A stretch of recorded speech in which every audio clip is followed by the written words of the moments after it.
Cool. I worked at Palentir, the tech company reshaping To reality. criticize your former employer, it's taboo to do that.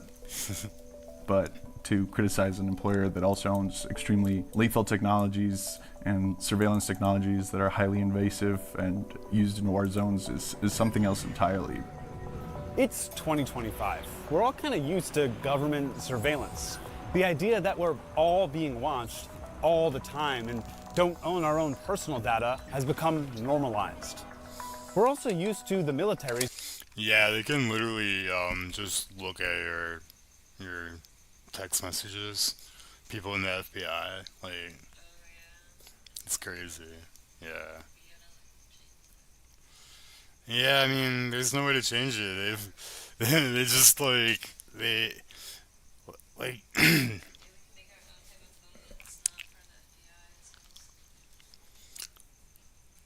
maybe, yeah, maybe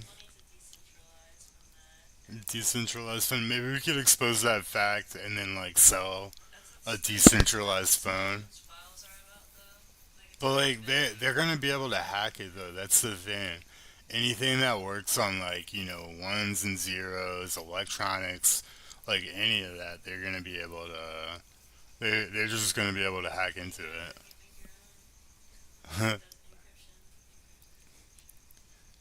Yeah. Well, I mean, you gotta be so good at encryption that you redefine encryption because that's the only way you're going to be at a level that the FBI isn't already at. Like, but I don't know. I just pretend they're not there.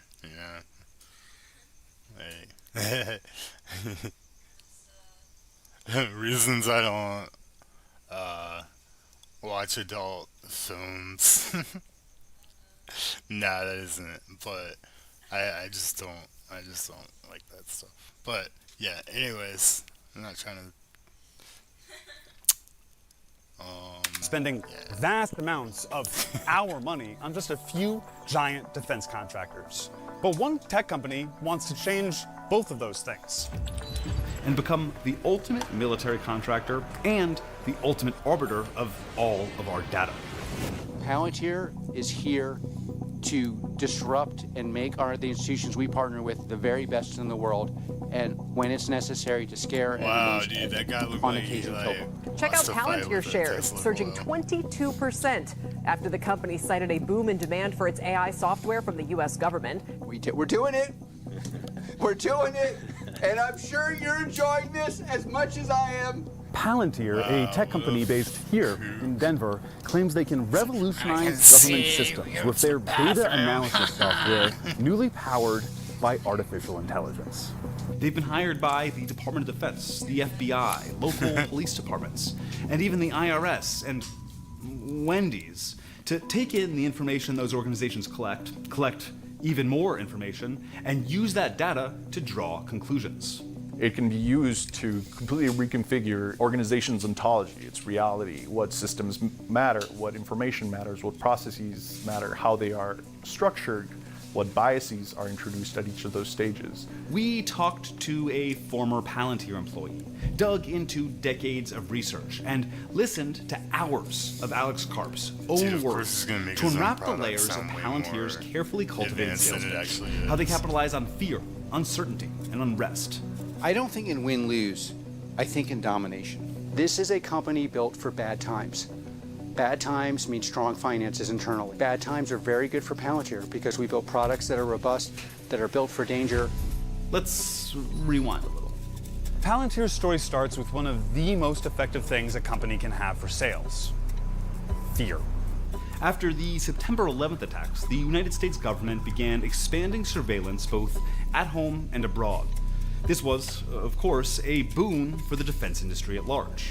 Simultaneously, the Silicon Valley tech industry was growing fast and making people in a once obscure industry very, very rich. Very Actually, I kind of quickly. like this guy's Like the founders and energy. executives at PayPal, known as the PayPal Mafia. Elon Musk, Reid Hoffman, the LinkedIn guy, and Peter Thiel. When PayPal was sold, Thiel had millions of dollars burning a hole in his pocket and an idea. PayPal had developed systems for detecting fraud and crimes on the platform. What if they could use similar thinking to analyze the world at large? So Thiel pulled from his network to build out a new company. One of the first hires was Thiel's Stanford Law School roommate, Alex Karp, who'd gone on after Stanford to get a PhD in not business or computer science or engineering, but neoclassical social theory. They named the company Palentir, after the Palantiri from J.R.R. Tolkien's Lord of the Rings. In Lord of the Rings, a Palantir stone is a magical object that allows its users to predict the future or to see what's going on in a remote location. It was originally created by the elves. It was meant to be used for good purposes. It is potentially a very dangerous technology. It's very powerful. Long have you hunted me? So that's Middle Earth, but what does Palantir do in a regular Earth? And what we do is we use what legal scholars call predicate-based search. So we would look at you, and then we would go out and say, oh, there's lots of different things in your life that may be indicative of someone involved in bad behavior. Put simpler, they make software that makes it easier for their customers to collect and analyze data, and then act on that analysis, with and without AI. By 2013, 10 years after their founding, Palantir's client list included the FBI, the CIA, the NSA, the Marines, the Air Force, Special Operations Command, and more. Did your company help to track and kill Osama bin Laden?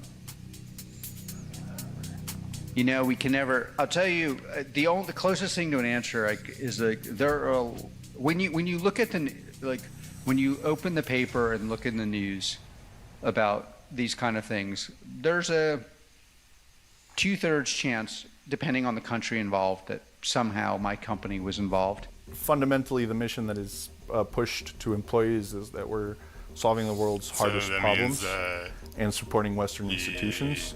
That is the main driver of sort of this militaristic culture that is developed inside of Palantir. If you do not feel comfortable supporting the legitimate efforts of America and its allies in the context of war, don't join Palantir. This entire message of like we are the most lethal, we are the most able to surveil and process large amounts of data. You have created the system which you call kill chain. Privately. Publicly, the lawyers have some innocuous something like tech for the amelioration of unwanted blah blah blah. Some term we're supposed to. This guy seems like he's the kill chain. Kill chain sounds good. Kill chain isn't an original term created by Palantir. It's the more general military verbiage for the series of decisions leading from identifying a target to taking their life. Palantir's contract added their software and artificial intelligence to the kill chain. It's quicker and better and safer and more violent. It's tech that Juan helped market. It reduces the distance you have to the problem, but when you're able to take a step back and really see all the narratives and how they were shaped and the actual application of these technologies, your whole world starts falling apart, which is something that, definitely happened to me. Juan didn't leave Palantir entirely for ethical reasons. He just got another job.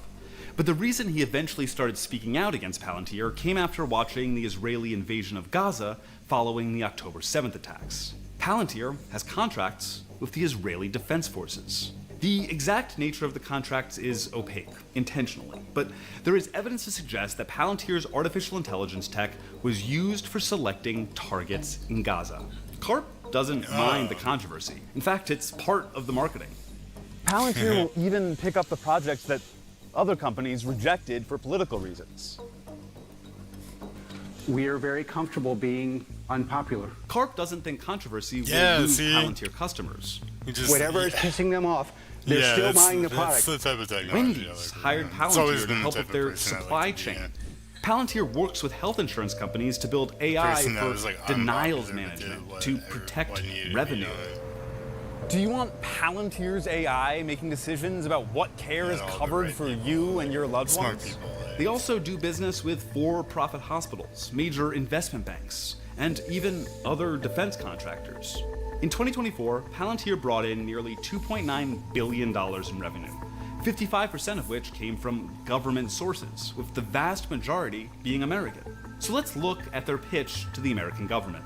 Last year, Palantir CTO Sham Sankar put out a presentation and white paper called The Defense Reformation. He cites The Last Supper, which was a secretive 1993 meeting between defense industry executives and the Deputy Secretary of Defense. Over a dozen companies walked in, and only a few walked out. That dinner is often cited as the origin of our consolidated military-industrial complex. And to me, I think this was the definitive moment that kicked off the financialization of defense. From that point forward, it became all about buybacks and dividends and leverage ratios. Criticizing the financialization of the defense industry, calling out stock buybacks, that doesn't sound like a defense executive. That sounds more like the exact argument about the defense industry that we have made before. I think what's interesting to me about Palantir is how they co-opt the language of revolution. But Sankar's argument did work on somebody. Uncle Sam. The Defense Innovation Board, an advisory group within the Department of Defense, cited Sankar's presentation multiple times in their 2024 report on why the DoD needs to divert more of their budget to emerging technology. That's giving money to Palantir. There's a reason Palantir just replaced Ford Motors in the S&P 100 in the months after Trump was elected. The Trump administration is an ideal customer for what Palantir is selling. First, there are many former Palantir employees sprinkled across the Trump administration, from inside DOGE to foreign policy advisors to high-level technology appointees. And Palantir co-founder Peter Thiel, heavily invested in the company, is also heavily invested in President Trump and Vice President Vance. I mean, that's he was cool. a major All these campaign people know donor what's going to on both. in Then world the through stated that goal of company. DOGE is to streamline and combine government data, which is exactly what Palantir does. The ways that the government is defrauded is that the computer systems don't talk to each other. And obviously, CARP is loving it. Disruption at the end of the day exposes things that aren't working. There'll be ups and downs. There's a revolution. Some people can get their heads cut off. Like, you know, it's like we're expecting to see really unexpected things and to win. And what is winning, according to Palantir? This is CTO Sham Sankar in 2021. Turning to government, we continue to advance our mission of becoming the U.S. government's central operating system as we extend our footprint across defense, healthcare, and civilian agencies. The government's operating system. They want everything to funnel through Palantir. Palantir already has contracts with the IRS, going through taxpayer data to save auditors time by finding the easiest audits to pursue. Now, Wired reports, DOGE will likely hire Palantir to create unified software for the entire IRS, a mega API that would allow anyone with access to view and possibly alter all IRS data in one place. That's all of your financial information. And they have multiple contracts with the Department of Health and Human Services, including nearly $100 million to support HHS's core administrative data and applications, to manage, ingest, and access data securely across business domains. HHS's core responsibility is Medicare and Medicaid. That's control over millions of Americans' health records and their access to healthcare. So what does it mean for one contractor to have all that power, data, and taxpayer money as profit, especially as AI gets involved? As we kind of increasingly live in a simulated world, we lose touch with reality and the human decisions that matter, and we move closer towards governance by algorithm. Not only made by decisions of automated artificial intelligence systems, which is a problem, but more importantly, subject to decisions made by the people who are influencing these AI systems and creating them in order to fulfill an agenda for whatever their profit-seeking or control-seeking objectives are. And when I see DOGE kind of going into every agency and addressing the IT department first, I see it as an opportunity to try to change reality itself. But so what? Why am I telling you all of this? Palantir has no problem being seen as Big Brother, as all-powerful, as lethal even. We're at the brink of using these technologies potentially to run our government, I mean, like, to run our battlefields, yeah, that's what most of the our engineers personal look lives. like. I mean, using artificial CJ intelligence Rattel as and a sort of bunch panacea of, solution his across our friends federal were departments, working for North and especially when they're Gunna, again wielded whatever by that people with a very distinct agenda, war company. puts everyone at risk. It almost feels like that's been the plan all along. Here's co-founder Peter Thiel in 2010 at Libertopia, a libertarian conference, they're like speaking about tech companies and government. The basic idea was that we could never yeah, win like an all my election rave friends on getting certain things because we were in such a small minority. But maybe you could actually unilaterally change the world without having to constantly convince people and beg people and plead with people who are never going to agree with you through technological means. And this is where I think technology is this incredible alternative to politics. And here's Alex Karp in 2009 on civil liberties with regards to Palantir's work. The central question, in my view, of civil liberties is how, it's not if the government has data, because let's assume the government has as much data as a health insurance company. It's how is that data being used? Is it being used in a way that's lawful? Meaning, do they have the right to use it? And is it being migrated into places it's not allowed to be used? We allow the enforcement of rules that the government ought to enforce. And by the way, my experience is they want to enforce, or at the very least know they need to enforce. And if it's framed in that way, then you can have what is the ultimate Silicon Valley solution. One co-founder openly wants to use the power of the tech industry to affect politics. The other wants his company to have oversight over how the government data they're paid to handle is used. And the founders of Palantir will retain control in the company no matter what, through an obscure ownership structure. Their Class F shares grant them 49.99% of voting power, even if they collectively own as little as 6% of the company. At the start of this journey, I was extremely afraid for the repercussions of this writing, of speaking out, but now I'm like, even more convinced that this is absolutely necessary. We can't replace our current broken system with an even more broken one. And we can't let the worst people in Silicon Valley become our government. It's not about whether you're actually at risk for speaking out or not. It's just the idea that somebody's watching you is enough to push people into silence.